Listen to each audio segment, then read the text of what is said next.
Welcome back to another video.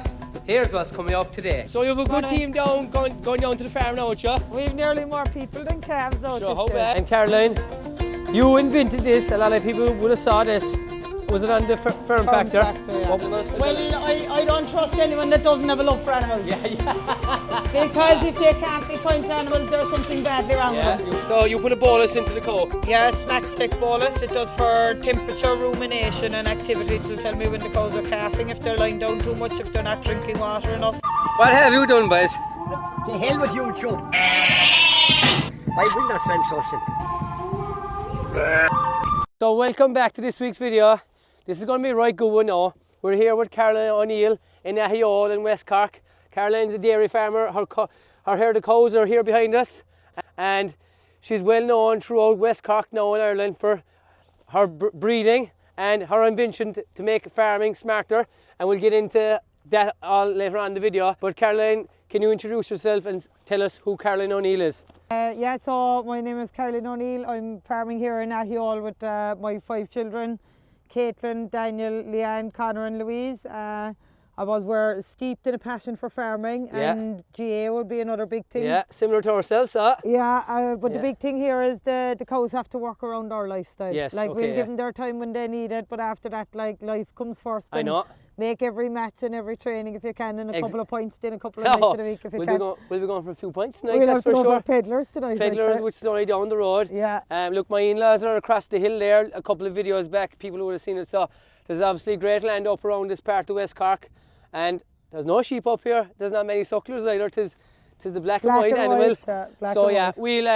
We'll show you how we're going to go milking now this evening. Tis getting dark, I suppose, but they're going to be bringing the cows now in a minute, and we'll show you how it all works. So you have a good team down, going down to the farm now, don't you? We've nearly more people than calves out this how stage. bad? Tis good to have the help in it. Mighty company, and a bit of crack. So has everyone their own individual jobs now? No, we'll be fighting over jobs the most of the time. Oh, that's good. So your house is next to the farm here, so it's handy and close, isn't it? Tis handy out the Velux window. You can hear the cows bawling when they're calving. Very good. So you're going milking now this evening inside here. Yeah. What size of a tank is this now? Tis empty now anyway, so it's empty.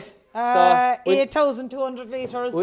Right. But we never filled it until we filled it. I suppose there was a storm there 4 or 5 years ago when there was the snow and there was no milk collecting. That was the only time we ever filled it. Okay. We bought it second hand. Tig McCarthy that fixes the tanks for the yard. Right. And he put it in with a job to get it in the door. But anyway, I suppose it's bigger capacity than we need, but because it's bigger capacity, it cools faster. Okay.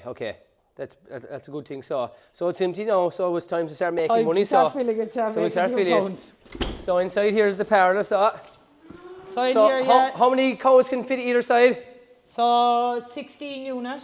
Right. Delaval parlor. The swing over system, is it? Yeah. ACR is in it, but it was part of a 32 unit double up. Okay. So we bought one half of it on the ground above in Tom Hart's. Okay, Tom Hart Services, yeah.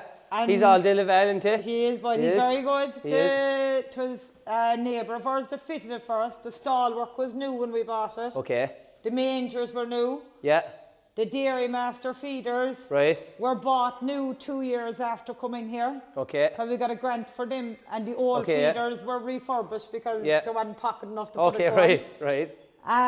The air gates were put in afterwards when the first money was made out of the first bull that went AI. Okay. So I suppose tis a mighty machine. It gives very little trouble. Are you getting no trouble from the Delaval?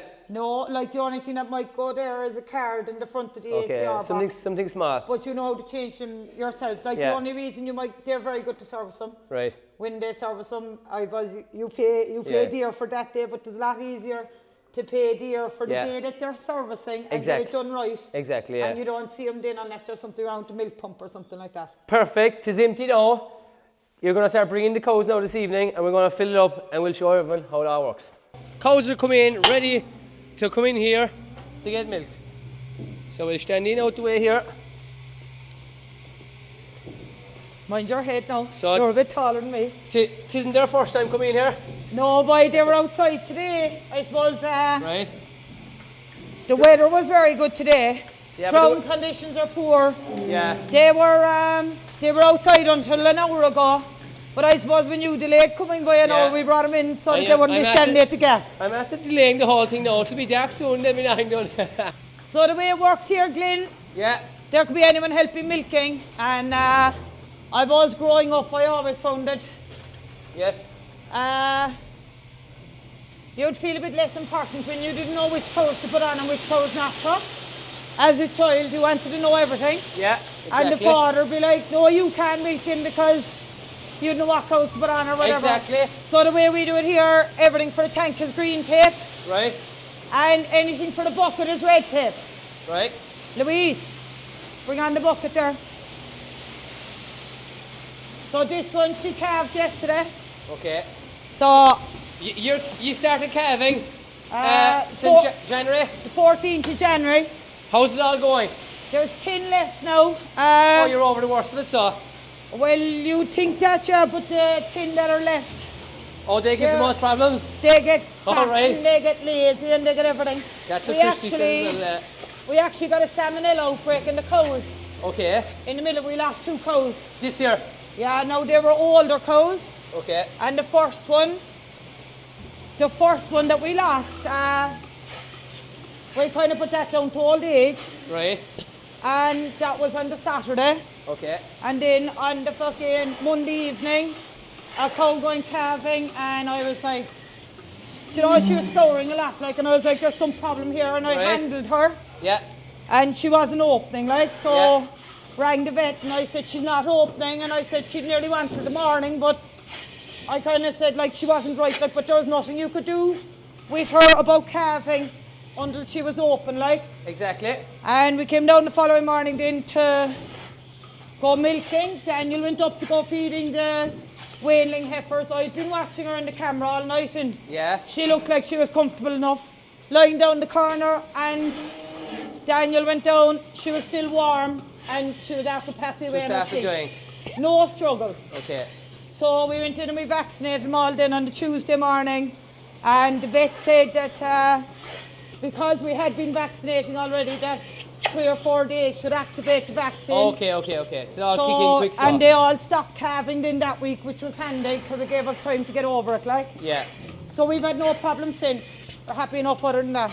So I'm watching you there now, and a lot of people who I video can't put on the clusters that quick while they're talking, and you're doing it fairly quick as any man, if not a lot quicker. That's what happens when you be running late for mass or matches. So you're all into the breeding, aren't you, in this farm? I suppose the biggest problem I had, I was always caught for land.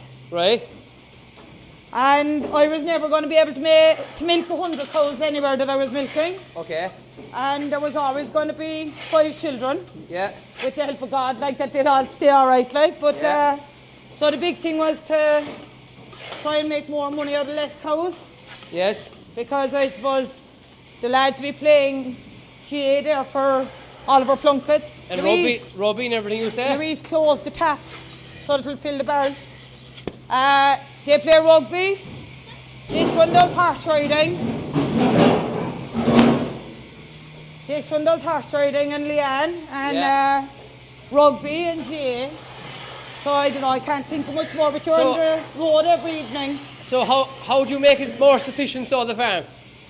Well, you decide what field they're going into and have them closest to the yard if you've something on in the evening. Like there's been plenty of times where there's been weddings and you could be at a day wedding and you come home and you put on the oil since you milk the cows and you're going to back out in 3/4 of an hour, like. Okay, yeah. Oh, very good. And I suppose I was pregnant with Louise while I was milking here, so things have to be efficient here then, like. Yeah. So when I suppose if a pregnant woman can do it, like. Exactly. Everything has to be labour friendly then. What have we here now? We have a jar full of milk, right. We have a barrel, we have a label that says how many litres are in it. Okay. And I suppose there's over 30 calves, so we'll fill this up to 120 litres. Okay. So there's a tap on the back of it there, but I used the milkshake with Seaguard in it for the crypto. Okay. So we give the calves the Halacure as well from kind of the middle of February on. There's how long have you been using that? only the last week and a half now. So you're because still, the burden will be up in the house, like. But have you been using it a couple of years, or is it a new Yeah, thing? yeah, it's a great job to. Okay, right. It curdles the milk, Right. so it slows it down then inside in the calf's Yeah. stomach, so that they can, you know, they're less likely to get scored with it. Okay. Like. And Is it kind of like good bacteria in the gut, kind of that way, or what is it? Sure, they kind of sell it the right way, and we Yeah. believe it, and we I spend know, the yeah. money at it. Oh, But yeah. the cows are vaccinated for rotavirus and coronavirus anyway. So what other vaccines would you give the cows? Or is that pretty Lepto, IBR Live. The calves get the pneumonia vaccine from day 0. Okay. Well, we do that every Monday evening. Whatever calves are new in the house, so the pneumonia vaccine Okay. that you can do on day 0, we use that for the whole Oh, house. super job, yeah. So right, you're filling this up here now, and when you're When ready, it's up to 120 litres, you'll be going out feeding the calves then, right? It's up to there now, yeah. so all you do then, throw on the cover and milk away, like you've your milk is ready then to rock Yeah. on whenever the lads will come down looking for buckets and stuff. Okay, super job. So that's going out to the calves now. Yeah. Well, we had it that you could pump it. We had it set up there before that you could pump it, but Yeah. there's only 30 calves there now at the moment. Like. Okay. So the future is bright in it with all the kids around and stuff. It's great to have. It's brilliant. Like a They've lot of- they have a great love for animals. Yeah, and that's Jesus great to have a love for animals. 'Cause Well, I don't trust anyone that doesn't have a love for animals. yeah, Because if they can't be kind to animals, there's something badly wrong with yeah, them. you're probably onto something there. And I suppose if you can rear these with a respect for animals, Yeah, do you know, it'll make them good, genuine people growing up. Like, I suppose the cow here does a mighty job, like, because if you're there and you're rearing 5 children, yeah, and if you can be there for breakfast, dinner, and supper, and go to all the matches and all the trainings and do the doctors and do the dentist, exactly. and Yeah. cows working around that, I suppose we get up early enough in the morning so that you can finish early in the evening. What time do you milk in the morning? Around 6:20. Oh, right, and, good nearly saw. So you when that's done, whatever, say take an hour or something, you have to make all the lunches for No, and all that crap. What's the they're story? well able for Are they? fuck's That's sake. all right. So I know, but like, I suppose Daniel goes off in the secondary school bus there around 8 o'clock. okay, So I right. suppose it's nice to see him off before he goes. And if you get delayed, it's not the end of the world, like. Okay, yeah, But like, you go up then and you can sit down for half an hour and talk away to them and eat the breakfast. yeah. You love the farming, the flexibility of it. So you're saying is great, The flexibility is mighty. but it is tough work at the end of the day. There's no denying Do you that. know what now? There's a cow there that'll come in a minute, and she went down with milk fever with us there, and your heart and soul and your body be wrecked when you things go wrong like Yeah. that. It's And- all fine when everything's going right. And like you said there, like you hardly have no cow dying dying in a quick succession. Like yeah, and that's like- always the case. Like But like, you'd love to bring the vegans in for the hardship, like. Oh, my God. Like, I'll show you a calf now in the calf house in a minute that was coming upside down the other night. yeah, You know? Yeah. And like, you know, you have to go along, and like, your body is there, yeah. and you're inside the cow trying to turn and twist her, and like, there's a lot of work in that, like. And it's stressful. A lot of stress too that comes with farming. There's no doubt about it. But Well, when you storm, like, if you were here now, when the fucking cold weather hits, yeah, and you've everything frozen, like up on top there, these, yeah, so there's float valves inside in them, and Yeah. they go up and down, right? okay, yeah, And they're what dictates the automatic cluster remover. okay, yeah, So when the flow slows down in them, yeah. it pulls the machine off the cow because it says, right, there's not enough milk coming out Flipping anymore. Right, yeah, yeah, But what happens then in the cold weather, yeah. the really cold weather, every one of them freeze, like. So you have to go along Oh, and Lord try and God. find hot water somewhere Oh, and sweet. thaw out every one of them and thaw out all these Well, pipes. that is tough going on. That I have is to tough say. going, yeah. And the children would love to see the snow coming. You hardly get no mastitis here. And how is that even possible? Like, what do you do to kind of minimise it? I suppose the breeding of the cows we bred for correct udders. Right. Any cow that was slow milking Yeah. or that was drawing air while she was milking, they got Angus straws, so they didn't have heifers coming into the Oh, system yeah. that had the wrong teat placement. Yes. Anything that had high cell count got Angus straws. And the other thing then is the Staph aureus, the bacteria, Yeah. that can live inside in the udder. And like, what happens is it nearly opens back up Okay. once a month or once every 3 Okay. months.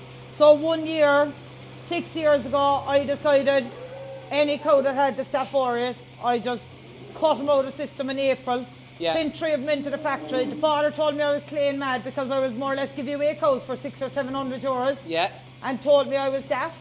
But it was the best move that I ever made because there was no cross-contamination. Yeah, exactly, yeah. I've never heard of that word, and there's probably dairy farmers inside and watching this now have heard it. So they're great tips to give anyone.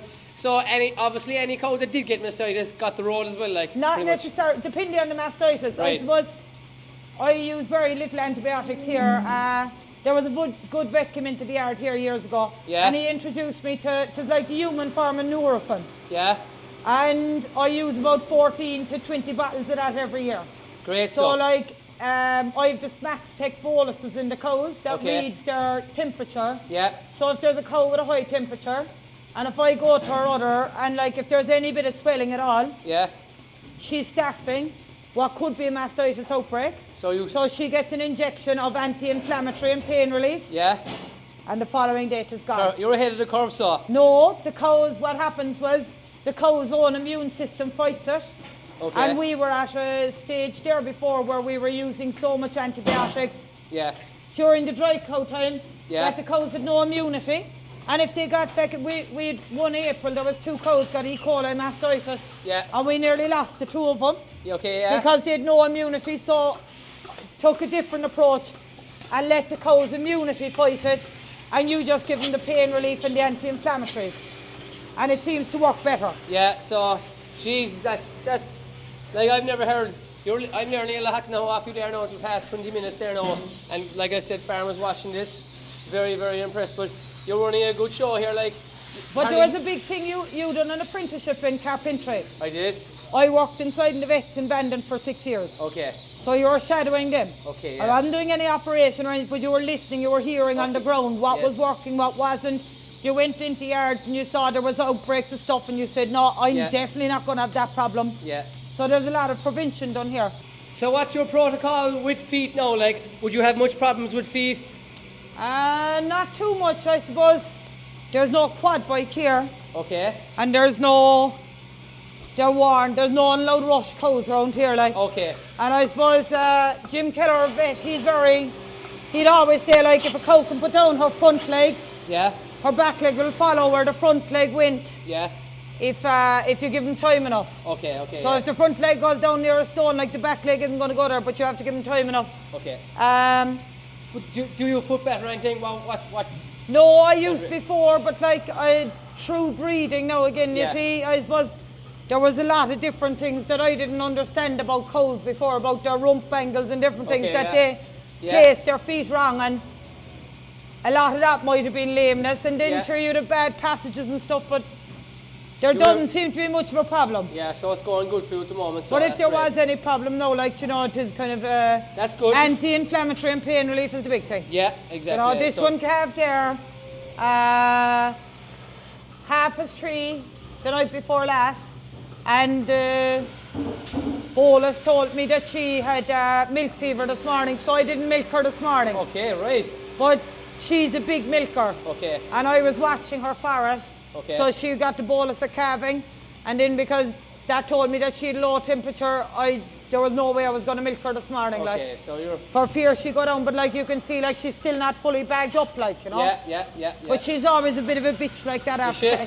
She's kind of one, she likes her own personal space. Right. But she's a great worker. She's actually the oldest cow in the place now. I'd say she's 12 years old.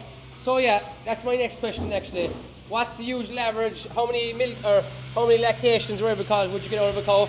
I wouldn't go by that at all. Like, you see, because you'll get 7 or 8 lactations out of a great family. Okay. And then you could have a shit family.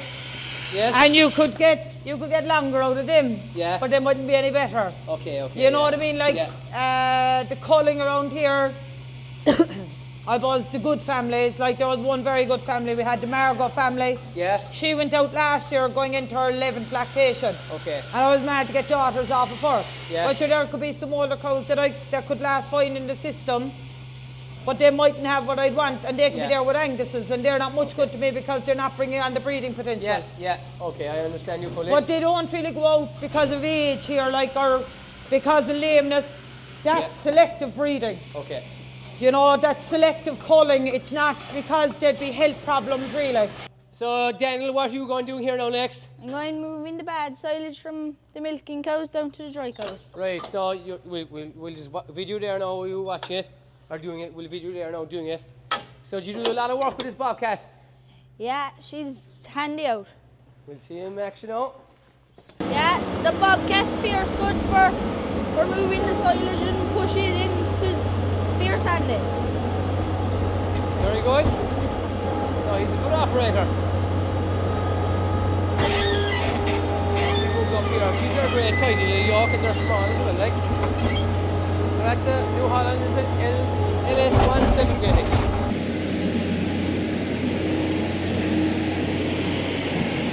So we're just finished up milking there now, and you're just cleaning down everything, is it? Yeah. How long does it take usually?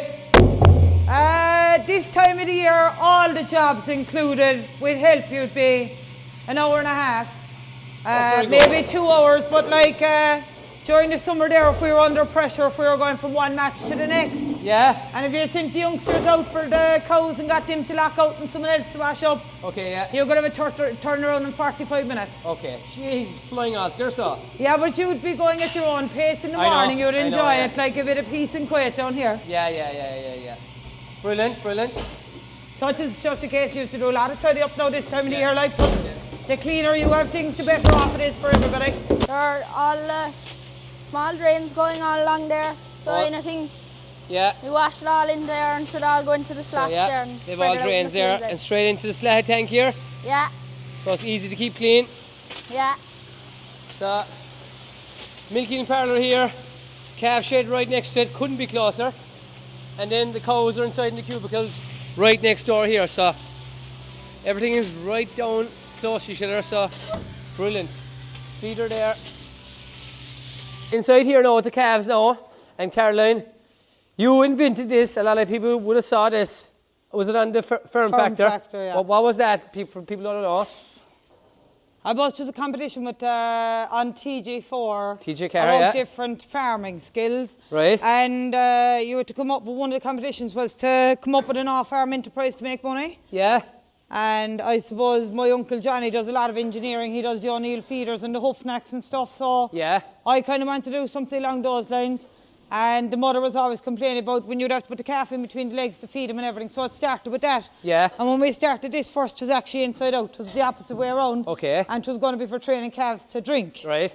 And then we took it to Mill Street Show, and someone was like, sure, Jesus, why wouldn't you turn it the other way around and go out dehorning? So we turned it the other way around. Yeah.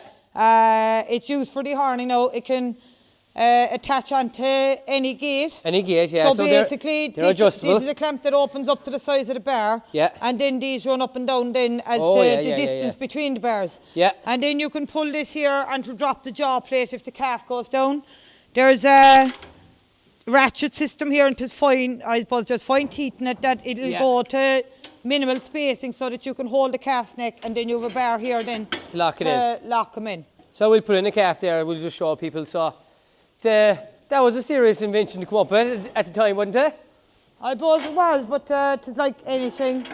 Necessity is the mother of invention. I know, right? yeah, and yeah. I suppose if someone's mouting enough about the pains in the back about feeding calves and everything, but like you can use it for tagging or dehorning.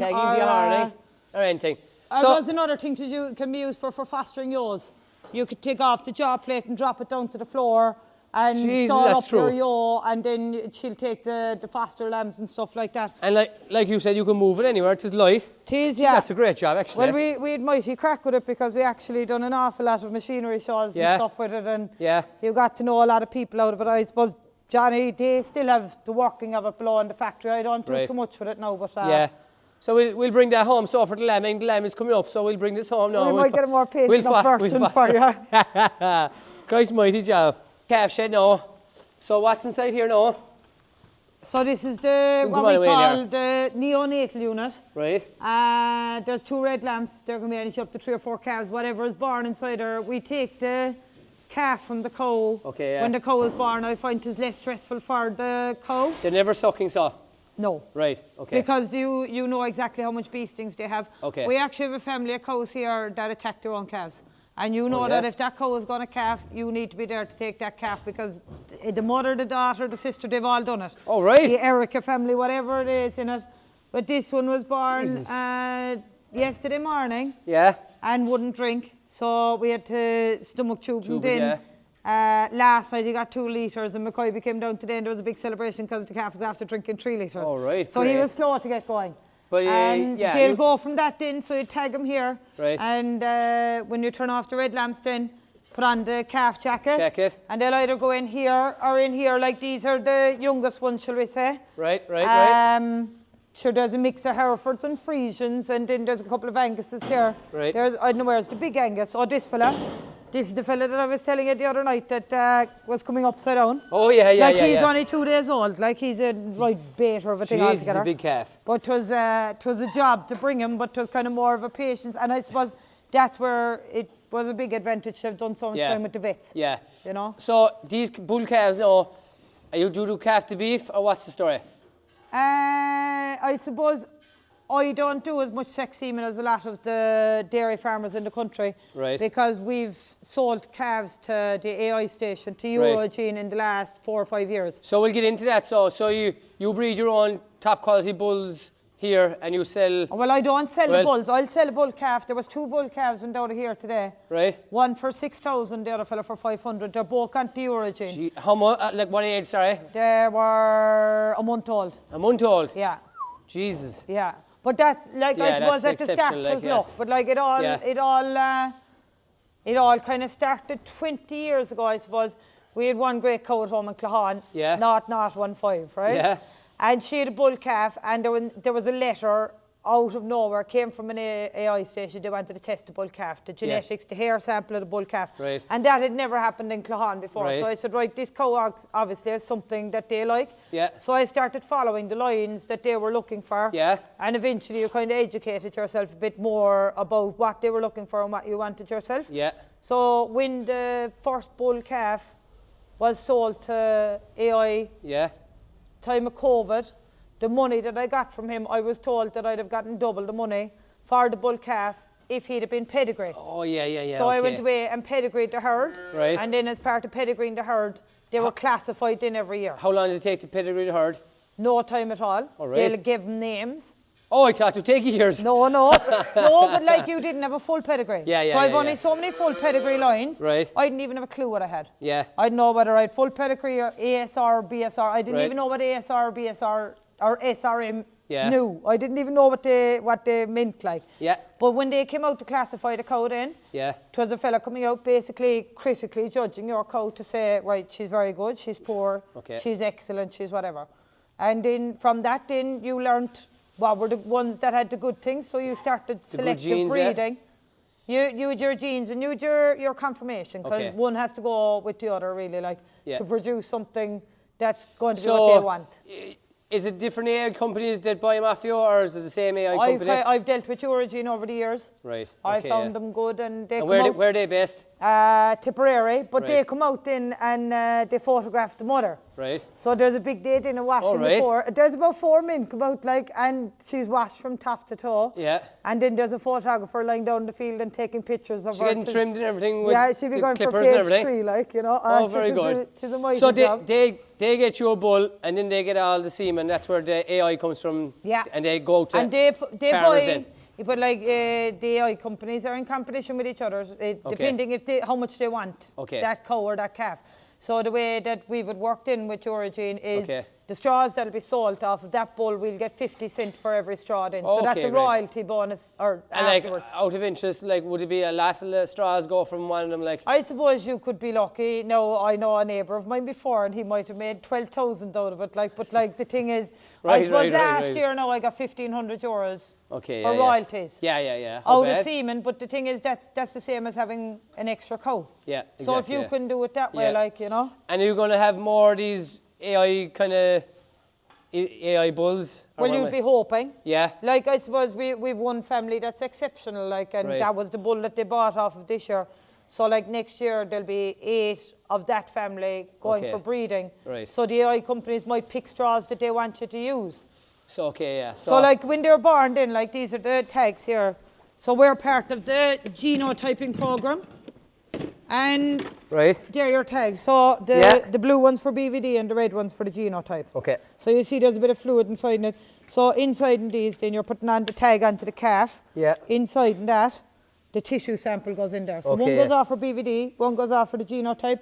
From the genotype, they can read the DNA of the calf and see how much genes came from the mother and how much came from the father. Okay. And what you want to do, you want to bring the best from the mother, Yeah. the best from the father, you cross that and you get an exceptional animal. She's just savage. But that doesn't always happen. Yeah. It's lucky strike. Sometimes you could get a bad calf, I suppose. You Could you? could, yeah, because like it might bring a trait of slow milking from a bull or something. Okay, yes, You know what I mean? Yeah. So like by the DNA sample and by the genotype, you know, like these are the heifer calves up here, like. So you've the heifers here Yeah, separate now? we got new balls for them this year. For them Oh, I to see play that. with, yeah. They be playing away with them, do they? Yeah, it kind of stops them, kind of suck each other and stuff. But if you look at their tags, we write with a permanent tag marker. The mother goes on one, and the father goes on the other. Yeah. So that's a historic. Okay. Like historic is the name of the bull, like. So I look and I know that's another historic, and there's another historic, and you know what I mean, like whatever bulls were used. Yeah. So it's very interesting to see. It is fierce interesting. Because you know the mother. But there's a lot of management and There's not bookkeeping really. and all this too, though, it But says there's there. not. It's just that like all the lads will know it in, like Okay, that's all sure. Would you know most of your cows now? Oh, every one of them. Every one of them? Yeah. Jesus. And the bad ones more than the good ones half the time, like, you know. But like, see that one there now, like she's a 484, she's a Lily. Yeah. So the Lily or Margot, or they're like your surname. Okay. So your surname is Egan. Yeah.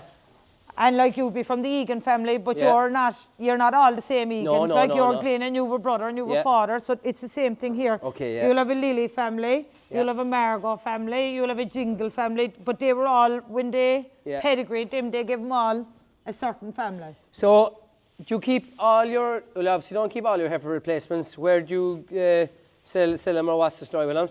It's hard to know. It's hard to know when to part ways with them, because Yeah. by the genotype, With the good breeding, you don't like parting ways with yes, them? but by the genotype, when they're born, there's 30% predicted how good they're going to be. Okay, yeah. By the time they do the DNA, it's 50%, and then as they gather more information from the milk recording, when they Right. become a year old, Yeah.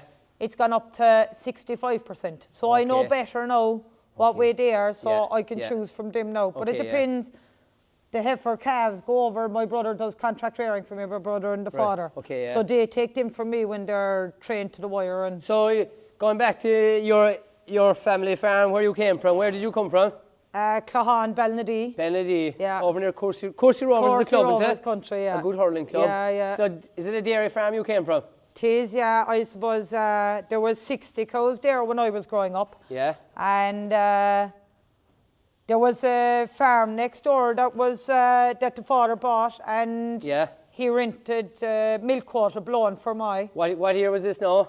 It's 89. It Right. was the year the country kind of burnt up. Just before I was born, so. And we ran out of grass. Like I Right. was only small at the time, and it was Dennis Barry was the name of the man blowing for my, and we actually had to take the cows down there. Yeah, Because yeah. we ran out of grass in Clahan, and we took them down there for some bit or whatever. But I remember we were actually coming into Inishan, and we had an all blue cattle box, and we had a Yeah. Charlie bull inside the cattle box. They came down to for my, and he broke out of the back of the trailer. And I was only 5, like, so we didn't even know why we were going down to for my milking cows. Yeah. Like, but like that was the way the quota was so restricted then. So Jesus. the quota went up to, I suppose, 113,000 gallon milk quota with what we had at home and what they Yeah. had there, like. And then in 2009, I got to 44,000 gallon milk quota. Yeah. So Noel Giles, our neighbour at home, he gave me a mighty start. Like, I Okay. suppose I took the ground off of him. 28 and a half acres I started Right. with, and the 40,000 gallon milk quota, and he let me go into his parlour So above there. you were renting next door, so. I was renting next Yeah. door. There was a passage joining, Right. but that was my parlour and that's your parlour. Okay, yeah. You know, Yeah, I yeah, suppose yeah. we carved down everything Fierce together. handy, so. Well, it was handy, all right, yeah, but you know, I know. suppose just kind of like the 10th of February when the parlour's full below at Yeah, home, yeah. like fuck off up to Giles's and see after your own cows, like. But that was fine, but Dad went off one day with Sean Connolly, God rest his soul, Connolly Dairy Services belonged to League. Yeah. And I was working inside in the vets, and Dad and Sean took off up to Tipperary Right. and found a 10-unit Dairy Master above there Yeah. that had the Dairy Master feeders that fitted into the parlour, everyone and anyone was brought on to do a job there. Yeah. Do you know what I mean? Like Yeah, there of was course, yeah. engineers, Uncle Jerry gave a hand with doing the concrete above there, and Paddy Foley, another one of the lads, All was doing hands the on, plaster, everything just to get it going. But I remember at the time my mother's mother died, and I don't know, we all got 3,000 or 4,000 each, and Right. I was just getting going. I didn't even know what thousands meant, like, because Yeah, it was a lot of money then, I we suppose. bought sheets second hand to extend the back of the parlour, like, Yeah, you know, it was anything to get going. But I remember I used the money that I inherited off of her to pay my TJ Crowley's ration bin. Oh, You know, this kind of way, like, yeah. just to get going. Just of course, we do anything to get But going. it was a mighty start, because I suppose when I started that time, they were only predicting the milk price to be 25 cents a litre. Yeah. And the milk got better. So Yeah. I was able to, what I made down there was kind of cash to when I came out here then. Yeah. There was a second-hand parlour bought. I sold what was below. So you brought your breeding cows I brought from the that cows, farm you're renting to yeah, this farm? Yeah, yeah. So it is all your breeding from day one, so pretty much. I suppose it started off as Pat Neal's breeding, but he Yeah. kind of handed over. He didn't have much interest But in the breeding side of it. you have a serious focus now on the breeding, though, don't you? Well, yeah, like Dad kind of was under pressure there a couple of years ago for a bit of grass, like, and I Yeah. had more grass out here. So Right. at one stage there was 80 cows milked out here. Yeah. And there for a couple of months during the summer, but we still made more money out of the 64 Yeah. cows than we ever did out of the 80. We'll put up like. the drone there now in a Yeah. second, as you Well, can see now. tis tidy, like, you know, but it's a square of ground, but like, Yeah. I suppose every square is growing grass, like. The ground, you can see now on the camera, it's fairly good, like, good. Is it dry ground here? It isn't dry, it's totally, I suppose when I was in Clahan, I buzzed the Irish. Clahan was like the Irish for the land of the stones, like, Yeah. and like, it was fierce, free draining soil, brown soil, like, you know, Right. if it was wet today, it was dry tomorrow. Okay. Whereas there's a bit of TLC needed outside here, but it's Right. all depends on the way you fence it, like back fence it, front fence it. I remember, Yeah. like, when we were below in Clahan, on the 20th of January, you could let cows out. And when I came out here, Yeah. I mentioned something about letting cows out, and this, in the name of God, there's no cow goes out here until Patrick's Day, like, and I was like, fuck it, I Yeah. can't manage them like that at all. But like, once you organise your fencing, and like, you have to respect the ground and mind Yeah, it. of course. But at the same time, it is very hard for cows to be on concrete for Yeah. longer than 3 months. Like, This is just true, to yeah. give them a break, like, the ground will recover. Sometimes the wet ground is a blessing when the drought comes as well, and we get a big few time. droughts Massive, as well. Like. massive, yeah. Like, you know, you'd see the difference in the drier fields, like, Yeah. if there was drought, and you'd be glad of having the bogged in, Yeah, like, you know, that kind of way, like. We had that case there a couple of years back when the drought, the hills were wet obviously, and the grass grew up mad, Yeah. and the fields went brown, like. Yeah, But go yeah. back to your home place, where the farm, your home place, the parents' place, are they still dairy farming there? Oh, they are the brothers there now, and you're there after taking out of farm. They're milking more cows than they were milking when I was Right, there. shall we say. they're milking, Yeah, they have a but good like- setup there, so. That place, I was back along.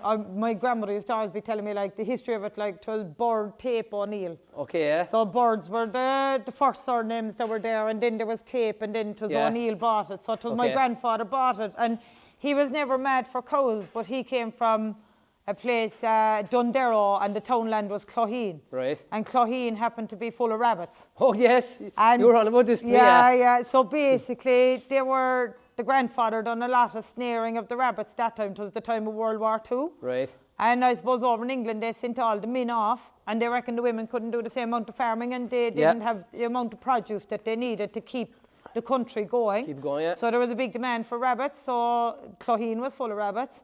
The grandfather was mad for snaring rabbits, Right. and he sold a whole lot of rabbits.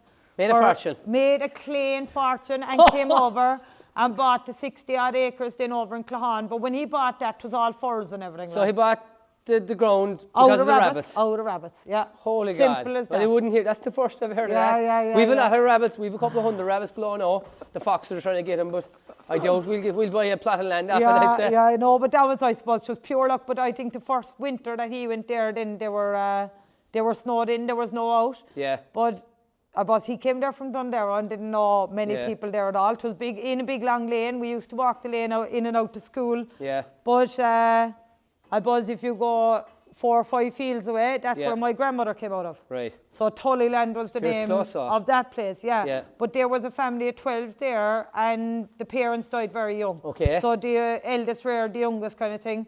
But Happened many a place. yeah, but so my grandmother, the grandfather and the grandmother met. I don't know how they met, whether it was arranged or not. I don't have a clue. But Probably either was, way, probably, yeah. either way, there was a McSweeney and a O'Neill union, and the O'Neills are still there, and the McSweeneys are still there. Jesus. You know, so there was different. There was, I suppose, I had an uncle that was an engineer that done that with me, and then I had another Uncle Jory. But we're all into farming. All into agriculture. And we all like to be our own boss. Yeah. Well, we're very bad at being told what to do. That's like me and the father, like we don't, either of us don't, we don't like telling you what children to do, No, like, so no, there'll be fierce rows at home. Right, what have we inside here, sir? So there's 19 yearlings. Right. Last year there was 27 of them born last year, and we kept 19 of the best genetics, shall we say. These are the top of the crop, sir. Sure, you would be hoping so, like.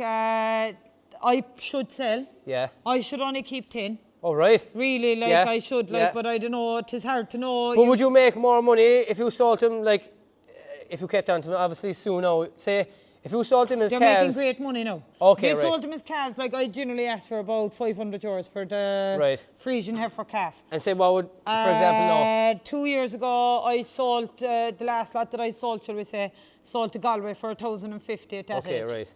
And I suppose with costs and stuff, you'd want it all. You'd want it all, I suppose. By Jesus, you would. Like, the lads bring up the ration there now, like, they're on ration. They get every vaccine going. Do you know? It all costs money at the end of the day. It does, but, like, to have it right, like, it's great to have your own heifer come into the parlour too. Exactly, yeah. You know? So you don't really buy nothing nothing Buy nothing at all, really, no, like? No, and, like, 'tis nearly 100% AI. Yeah. I went to Spain last year for the first time ever. Oh, first sun holiday. Yeah. Took off the youngsters there in May, so we had to go down to Grandad O'Neill and say, hi, have you any bull around handy, because there'll be no one here to sort out AI. So there was two Angus bulls out of that, like, so, but other than that, it's 100% AI. So it's all, main focus so is AI, like? Yeah. Very good. So these are bang on a year old, pretty much? They were born January, February last year, and when they come April and May, when they're after a week or two outside in grass, they go over to Dundero with my father and brother's heifers. Okay. And we rear them all together, because then it saves buying extra bulls. James does all the AIing. Okay. And then they come back here in October, November, and they're wintered here then. So we have the silage here for them. Perfect. And you keep them then until say March. These will go out now. I suppose when the ground will dry up, like, these will go out to probably the start of March, to try and have them out a month before breeding for them to settle. Oh, and stuff. yeah. Do you sell anything in the mart? I do. What age kind of wise, or I more suppose, cows, or yeah, sure, you could fucking panic sometimes, and you could send ones to the factory that should have gone to the market, and you could send ones to the market that should have gone to the factory. Tis a guessing game, Not really Frisian heifers. I wouldn't send them into the market. Yeah. I kind of advertised them in Dundee, and you'll have the but like, if you put up the price high enough first, like, the tire kickers have gone out of it then. You know? Yeah, you start off high and then you can come down. Once you start low, you can go up. No, and if you start low, so you've everyone in the country is ringing. Exactly. But your name is obviously, look, a lot of people know you know, and you're obviously a great heritage here. Word of mouth too, and people would come back. You'd have buyers. Repeat buyers coming back to you, like. Yeah. And that's good too, like. That's a good thing, and like, if you know they're going to the right place and stuff. But going back to this bobcat now, how old is it? I don't know. Tis ready to draw the pension, I'd say. Tis the first time, actually. No, that was the lads put on the number plate on it. That's not the real number plate for it. Right.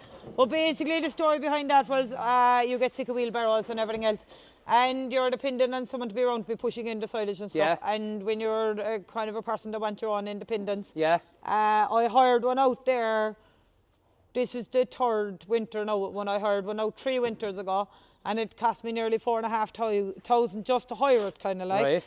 And I said, fuck it, they were a great job. I just thought they were a super job for pushing in silage, cleaning out the calf And they're house. fair small and tidy. They're tidy, like, we've a rainwater harvesting tank there. Yeah. And when all the pipes froze, you were able to come along with tubs, like, and fill them up and draw it over and give it into them. It took a lot of donkey work out of it. Because I see it there, the lads working it, and fierce light and diesel, is it? Mighty. You wouldn't put, I'd say if you put diesel into it, I'd say once every 3 or 4 weeks. Oh, Jesus. Yeah, it was a great job. But, like, we bought it last year now of Mackiness inside in Bandon, and there's one of the friend of mine there, he does the servicing and stuff. And so you'd highly recommend farmers to get one of these? Definitely, without a shadow of a doubt. Because Best joke ever. cost of diesel now, tractors, what they'd burn is frightening, like. Yeah, but you're like, there was the cow that went down with milk fever this year, like twas she pulled her out, like there were slats inside in the house. Yeah. There's no way of getting in, like them slats are 25, 30 years old. Yeah. There's no way you go putting a loader in it, No, you were able to manoeuvre her because she's able to get in around in tight corners, like, you know. Fierce But no flexible trouble there, out of it, really, like, to be fair. Yeah, geez, that's The great. old hand throttle has gone a bit dodgy there. There's a bit of bail twine, but we've a part ordered for sure, that. that's all right. That'll come about as well. Baltine is used in Just every farm keeping for Ireland together. It keeps Yeah. Ireland together, Yeah, it right? does, Every it keeps gate Ireland clause and together, everything. yeah. So Louise, I'll sit down here next to you now, inside next to the calves. So what age are you? 8. You're 8, and you love music. Yeah, And what song are you going to play for me? the carrot polka. Right, start the way, sir.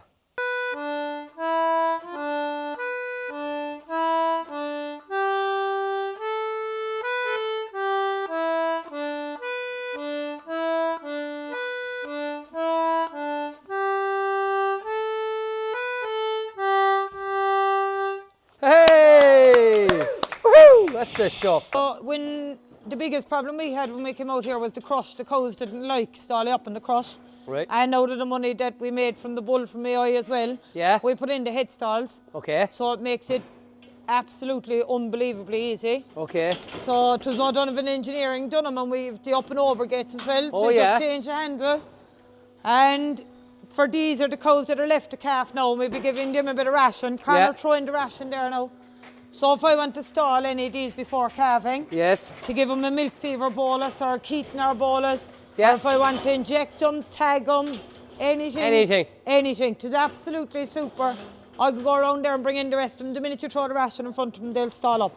Jeez, So mighty there's job. 58 cows can be stalled at one time. It's a fine big shed too. But didn't that at all. The beauty of it is that, like, you can do all the tail painting, Yeah. the scanning, the vaccinating, the clipping, Yeah. the TB testing. Like when the vet comes to TB test, I go milking, pour out a bit of ration, open the head stalls, and they're all stalled up. I Yeah. don't need to go near. Jeez, that's So it's fantastic. very, very labour efficient. Also. Exactly. And so, done with engineering, they always build good, strong stuff. Mighty stuff, yeah. They're a good company in And fairness. like they made them gates for dividing, but if I was back again, Yeah. I'd have put the up and over gates at each bay. Oh, yeah. Like they're now, like, say I can drop that down so I can make individual yes, pins. And then they were there, They swing around, don't they? they do. I'll show you this gate. Oh, yeah, show me that. Yeah. There should be more of them put in as well. They're mighty. They are a good For job. going in and out. But like this pin there, you pull up the pin. Yeah. And like it's mighty to get out cows Jeez, for that's calving, fantastic. You know? Or separate them there quickly or anything. But you can have a cow that was sick here or anything. Yeah. You know, you can do a lot with them. Keep it. So do you lime once or twice a day? What's the story? Twice a day. Twice we put a day. in their comfort mattress. There's And yeah. There's a mattress underneath them, but the worst thing about them is they're shaped like a sausage underneath, so there's Okay, like yeah. ribs in it, so they're harder to keep Oh, clean. yes, as you can see, risen here. But you'll never have a heifer that won't lie up with them. Yeah. And like they have pillows, they call them the moo pillow then in front of them. Oh, yeah, I've never seen them, no. Yeah, they're a good job too. Like I suppose they keep keep the cow back a bit, like. Right, okay, yeah. And then you see the rump rail can only come so far in to get the cow to lie back further so that you're not scraping as much. Would the cow put their head over, relax their head in that pillow, you call it, or anything? Not really? Sure, I don't know. I think it's more to keep the front of them back when they Okay, be yeah. getting up and down, like. Yeah, and keep more of the dung out here as well. Yeah, like. yeah, that they shit outside, but you don't want Yeah. them too far back either. Okay, But of course, yeah. I'd say we'd go through about 3 bags of lime here in the winter. Tis ridiculous. We'd be like the abdominal snowman there. And half the time with what's in lime. the bag? A ton, or what would it be in the bag? Oh, a ton bag, yeah. You've a scraper here as well. Do you get much bother with that? No, not really. Well, there was a man care to come out a couple of times this year because there was the hydraulic hose went in it, but Yeah. we got it straightened out. The uncle makes them as well. Then and the minute you put them into that pin, Yeah, they go straight for that. straight for the brush. And the other thing then that we put in, we had all the normal 15-gallon Yeah. water tracks before. Yeah. And the cows weren't drinking half as much. And I bought them, I don't know, were they €750 at the time, but the Smacks Tech bolus tells you if the cow has insufficient water intake. Oh, right. If she's not after drinking enough. And if there was 3 or 4 of them in the one pin, Yeah. if you went to the water track, you'd nearly know there was a cow after shitting into it or something. Okay, yeah. So they're a mighty job then. That's because some you can, job, lads. Straight out, spotless. And And you're away for road again then. So the first time I seen one of these was in Band here in that farm there. Yeah, they're a couple great weeks job. ago, but Yeah. that's 3 times the size of that one. They're now, a mighty the one, job, the yeah. one you have. But what you say about that bolus? How does that work? So it reads the temperature, it does the rumination, and it does the activity. And where'd you get all that info? Back to your phone or what? Back to my phone, there's an app on my phone and it'll tell me when the cow is going to calf, if she's lying down too much, if she's not drinking enough, if she's not And eating that bolus enough. inside in her stomach. Yeah, and it lasts for 5 to 7 years. Holy God. So I suppose they were kind of checking it out first at the start. They were getting going and they're after more or less perfecting it now. But the heifers, the minute they come on farm, we put them into them. Once you have the information put up into the system. And you'd swear by them now, like, would you? Well, Great job. I swear by them, I'd go 95% of the way. I'll Okay. still do the tail painting so that Yeah. it's no good me having all the information on my phone, everybody else not knowing what's happening, you know. And is there many farmers, because I've never heard of that now, do many farmers around here have it? They're based in Austria, you say. Okay, right. So like they're trying to get into the Irish market, I suppose. And how did you, who got on to you, or did you get on to someone? I got onto them. Right. And I suppose it was the fact that they were doing the ruminating and the activity. Okay, yeah. And the calving, they were doing a lot more, and it was, I suppose, the temperature of the cow was the big thing for me. Because it's mighty to tell you, like if you look and if the cow hasn't gone back up in body temperature after calving, you're either milk fever or ketosis. And like you get either one of them, if you have ketosis and a cow stops eating, you could be going down the road of an LDA or mastitis, anything at all. Whereas if this thing says that the cow is this bit colder than she should be, you know, you treat for that, like, and that's a great.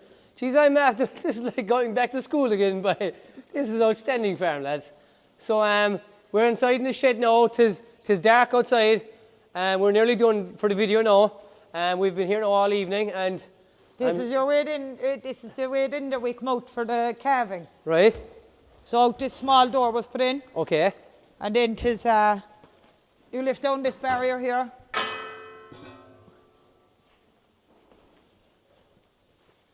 Okay. And tis like your divider. She's grand and light as well. Tis light, yeah, there's another one there and tis a bit heavier, but it kind of... Oh yeah, up here. That's used full time, but that's only used in for taking cows in and out for calving, like. So it can be a one-man show. So yeah. It needs to be efficient, like. In fairness, you have it down to a T. So the cow, these are the dry cows up here, is it? Yeah. And so if there was one of them now that I want to take out, I'll take down that gate there. Yeah. And then to separate them from the front here, like. So that latch is in there. Oh my. And you bring them down in there, and when she's down in there, then you can close her in here. And you can walk away with the rest of it in and out the door then and up the ramp up for the calving pen. The cows are out now for grazing. Yeah. When was the first day you put them out this year? What date did you put them out? Oh, the weather's only after the 27th of January. Oh, they're out early enough, so. Well, but there wasn't many of them out and they weren't out for that long. Right. But it was more, the biggest thing is to give the cows a break off the concrete. Okay, like, yeah. You know, because they'll get sore feet, like, and sure, didn't fear on them, like. Yeah, okay, that's true. A lot of people say the concrete does. Yeah. Because there was a way less what was the last farm I was at there? They said there was a way less concrete years ago, and there was a way less foot issues. Yeah. And like every place is on concrete now, like, you know. Yeah, but like, sure, you know, if you pick a dry day and if they don't go out hungry, that was the biggest thing that I learned. Like Jim Keller, the vet, was mighty that way. Like, he reckoned that animals will have hardly no problem if they're not hungry. Oh yeah. And like, you know, there's a lot of people they be saying, and like there's even Tagus has an awful lot of it. Like they be there like, oh, lock them away from the silage for 3 hours before they go out so that they go out hungry. But like you've a cow hungry going out, they'll do a good job at eating the grass. Yeah. But it's not the right management for a fresh cow that's after calving.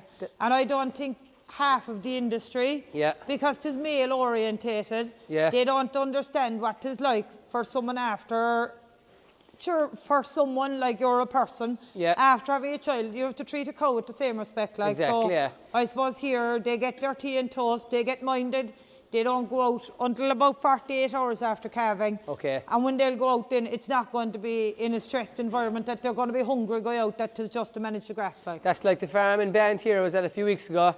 They're never hungry because the robot, and she hardly got no issues hardly with them at all. Pneumonia was her only problem, really. Yeah. And like, because they were getting a constant feed the whole time from the robot. We used to have a fierce problem here before, like, I suppose, when, was it in 2020 when I won the grassland thing? Yeah. Right? Yeah.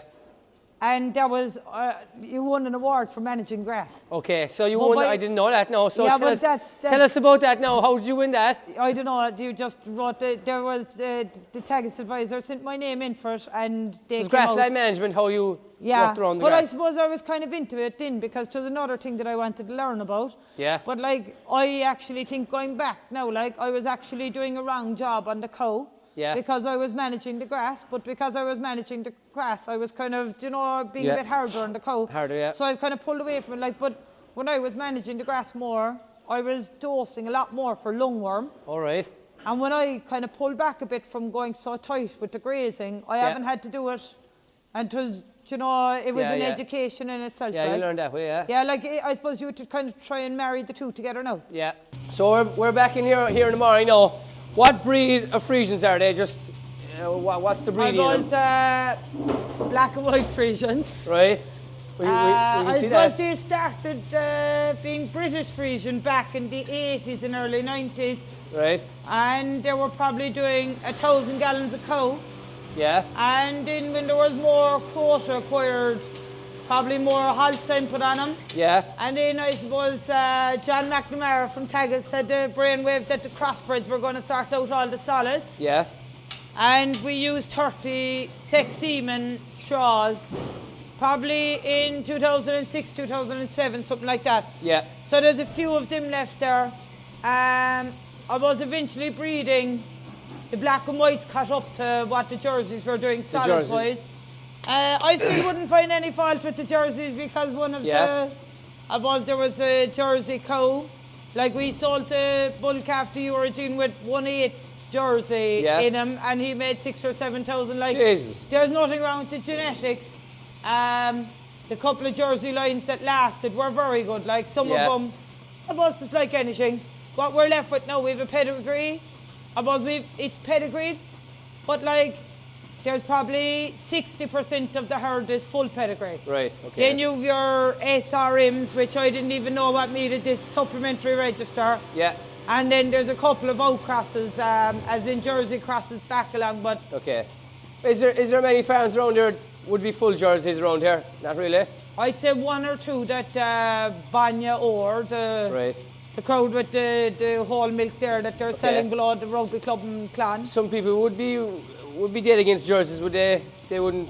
Is it? Why do people? Is it a lad down Norway? I think he got jerseys because there was an extra long walk to his parlour in the morning. Does that make sense? Yeah, but like you can do that with black and white as well. You can fix that with black and white. The jerseys, I suppose, predominantly were a hardier breed with higher fat and protein. And the problem then comes back to it with the carcass weight. When they go into the factory, you don't get enough for your cull cow and you don't really get enough for your calf. The minute you've got an X behind the breed in the mark, like it drops down about, at this year's prices anyway, it's dropping down €100 a calf. Like. Okay, yeah. So we'll throw up the drone there now. You were on about looking here from the drone now, like you're saying most of your land is pretty dry, but you can see here the field that's kind of, what would you call it? Not poached. Is it poached? That's the word for it, yeah. And like, I was just like anything, right? When we won the grassland here, I could call out fellas here now, like. Yeah. And the boys came out videoing from Tagus, like, and they said to me then, don't stand there, there's docks there. And I said, come here, there's docks in every farm. There is. But it's the same thing here. I don't want you to come down and I don't want the people to think that we think we're great farmers. We're not sunshine, great rainbows, exactly, but there's soft ground. Yeah. And we chanced our arm and they done a bit of poaching and done a bit of damage. We done back fences and front fences to try and prevent as little as possible. But today is a fine day here. Yeah, it is. That'll dry out again and you have to take your chance, respect the cow and get her off the concrete and give her a break too. But you were saying that improves, right, getting him off the concrete, but you've mowed since January, the ones that are milky, is it? Well, we took our chance there kind of on the 27th of January and it worked out well enough because early in the time and the ground was good and we actually got 4 paddocks grazed. Right. So they're after being slurried and they're growing now where other grass mightn't be growing because the grass kind of goes a bit dormant. Do you know, like at this time of the year, like you're after the winter and unless you kind of graze it and take the tip off of it, like it's not going to growing at the rate you want it to. Exactly, And like yeah. you'll need a lot of grass for these cows there. do? Now, the end of March and start of April there, like you'll start bulling Yeah. around the 14th or 15th of April, and they need to be on good grass then. That's for sure. And you're not going to have it unless you take your chances and get it growing now. How many kilos of feed are they on now inside? They're on 8. 8. Yeah, it is enough, I suppose. Before we used to feed maize there in the spring, but like maize is a super job, but like you'd nearly want a bigger herd than our 60 to be honest with you, because Okay, yeah. like to be going off faster in the pit and you're putting out bits and pieces, you And know. that'll reduce as the year goes on now a bit, I suppose, so the It grass will, quality gets and better. before we might have gone down to half a kilo in the middle of the growing season, but no, I don't kind of generally go down under 2 kilos, Yeah, like, okay. you know, because I suppose the quality of the grass is very variable. Like on a wet day, like the dry matter just isn't there, like, and 'tis no good giving cows a kilo of ration then, like, you know. You can't bait the feed, to be fair. Like, No. We're feeding out the moment the sheep. And we're drying. the co-op will be mad about you. The Yeah, more yeah, ration yeah, you'd be arguing, like. Yeah, it has gone up there now a bit, like the fertilizer's gone up, but... Tis? So that's Yeah, but the- sure, that's going to happen too, but you can't do without it, No, like. exactly, yeah, You but know? the cost, like there's obviously... But the price of milk is good.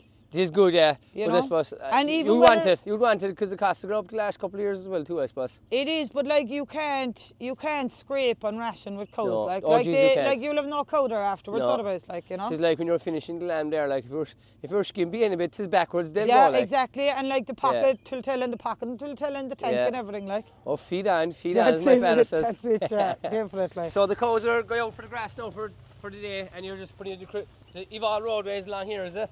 Yeah, sure, we done a good enough job on the roadways, but like there was blinding put up on top of it, right? And then Right. when the rain comes, it can wash away, like, Okay, you know. yeah. I don't know, it is a good job. Yeah. But like we live out here now, and you know, if it was raining, we could turn around and bring them in after 3 hours. Okay, yeah. You know, but like they're on the first feed there now, and we've the water truck, we've the pins are kind of angled so that you've the water. We need to use this water truck for every feed now. Right. What we try and do, so they're going to go in below by the water truck now, Yeah, rather than the normal gap. yeah. Because if they kept going in and out the same gap all the time, Right. you'd have an awful ring of damage done, whereas we try and bring them in and out different gaps. Oh, yes. So that was the thing before, we'd only one gap going into a field. Hold on to that, okay. And now we nearly have like about 3 gaps going into any field. Yeah, she got milk fever, is it? She got milk fever, and the poor devil, she had to be pulled out of the house by the loader. And we thought she was gone. And she recovered away, but then, of course, she was bulling mad there 2 days ago. If you saw her back, 'twas destroyed, so she's after going lame out of that now, like. Okay, yeah, but So she's after getting her Nurofen now this morning, like. yeah, I see that, but you're one lame cow. I know, but it's hard on them. I know, But it that cow is 10 years old. Right. And when she was 3 years old, she got meningitis. Oh, Lord. The lads had swimming one evening, Yeah. and they didn't make swimming at all because we spent about an hour trying to get the vein, Yeah, to get the shot of stuff into it. yes. And she went blind for 3 weeks. And we nursed her away, bring her in and out of the cubicle house and everything. So she'll take her time going over here. She's given her time to come over.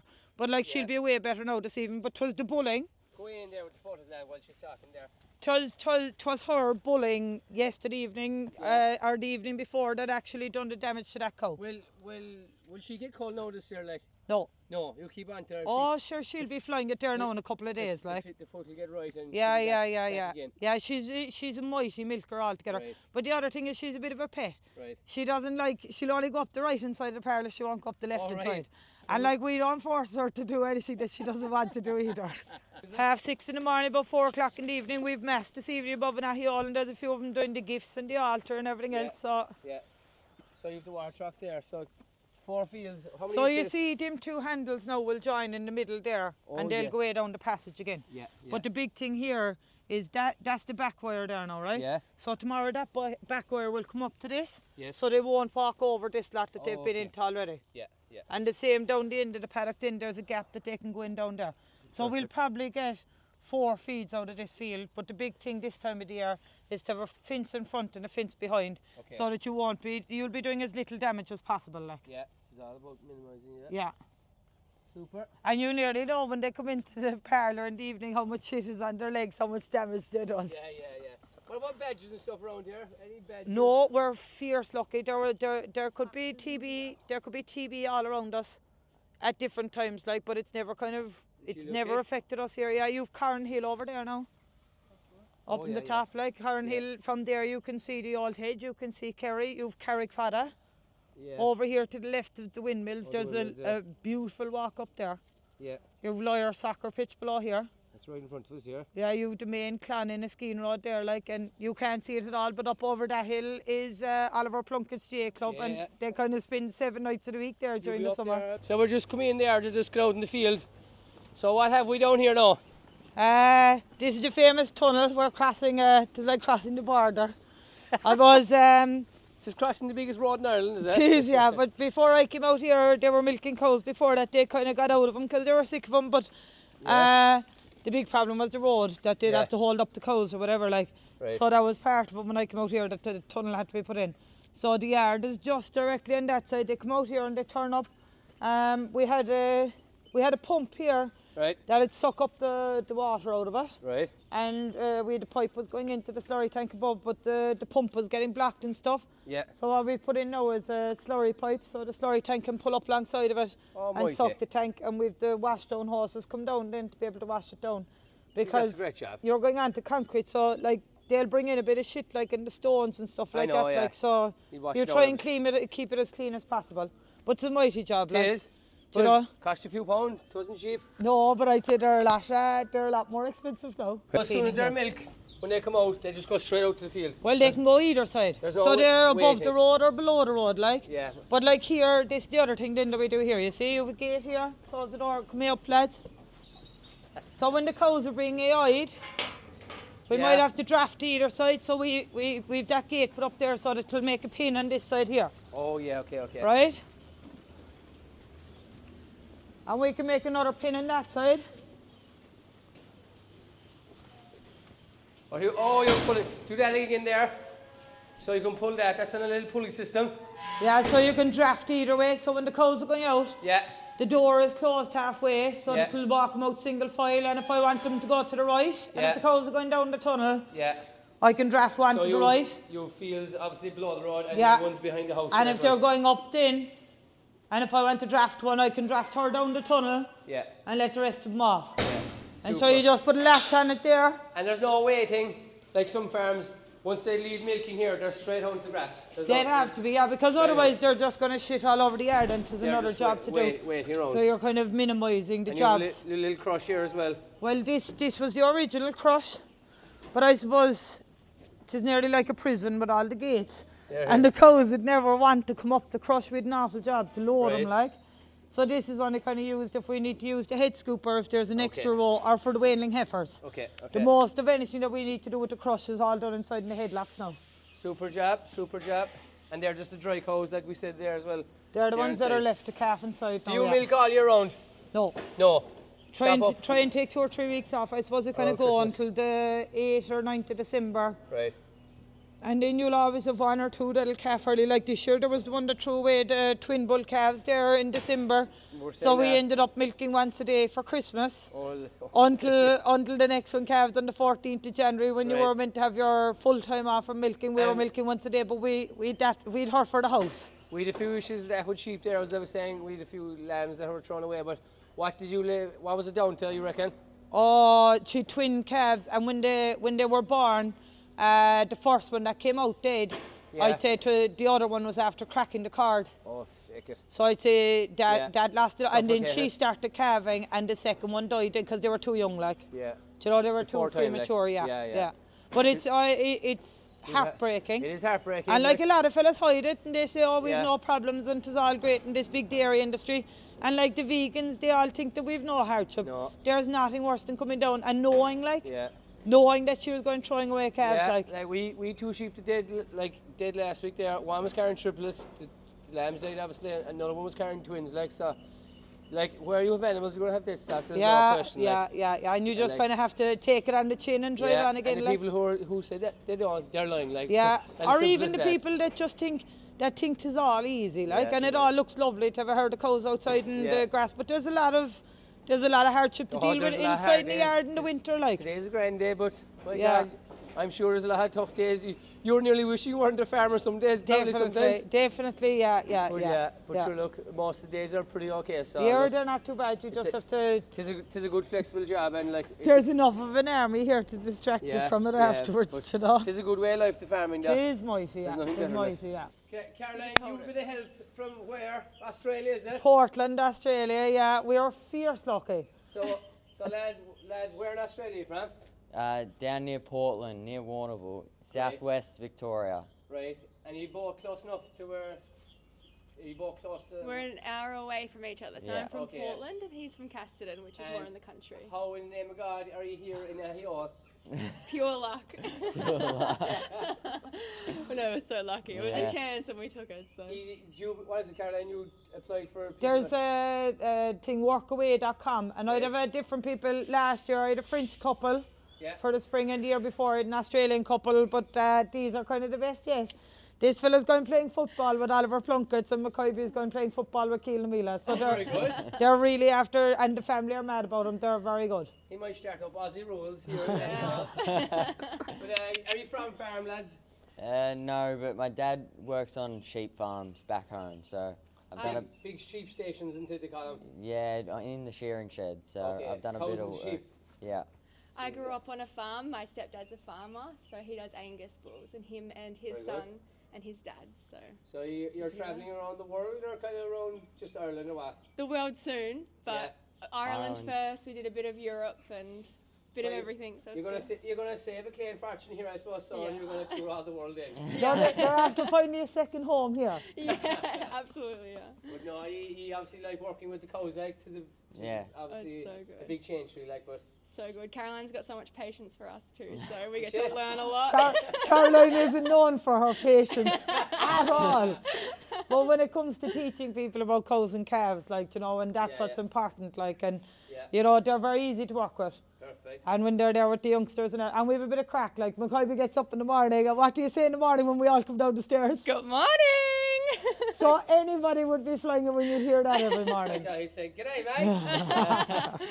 We'll get there. Perfect. Enjoy the rest of your time anyway. Thank you so much. Thank you. Thank you. What's inside here now? There's a couple of pups. Do you want to buy any of them? Jeez, we've our own pups. We're trying to sell at home now, sheepdog pups. We're hoping to get rid of them. But these aren't sheepdog pups, though. No, these are Burmese mountain dogs. Daniel decided he wanted to go investing there a couple of years ago out of his conservation money. I don't know much about them, but they look expensive in it. So, like, how did they get into these dogs in it? What were you saying about the confirmation money there and stuff? So Daniel, I suppose Daniel's the man for trying to make a few easy bob, and when he made the confirmation money, We all trying to do that. he was getting jealous of Mammy making money, and he was trying to figure out how to make another few pounds. Is Mammy making a lot of money, is she? Go on, yeah. So they went away, himself and his father, they went halves on the mother, Molly. You'll see her there now in a minute, and she's purebreds now. purebred Burmese mountain dog, and they bred her, and these are the pups. And he opened an AIB bank account last week. Right, she's very good. So he wants to add more to it. So do you want to buy a pup back to carry her a bit? You can be sure I won't be buying a pup, and we're trying to sell our own pups. But you're selling these pups, is it? Yeah. Very good. So they're going for big money now, I suppose, are they? Yeah. They're going there. There's good breeding. €900 now. There's good breeding behind them in there. You're saying the best of breeding. So if there's anyone watching this, get on to me there if you want to get a contact for the O'Neills here, and we'll start you out with a pup. So top breeding Bernese dogs here. So that's it for another video. Thanks very much for watching, and we'll see you for the next one. What have you done, boys? To hell with you, chum. I will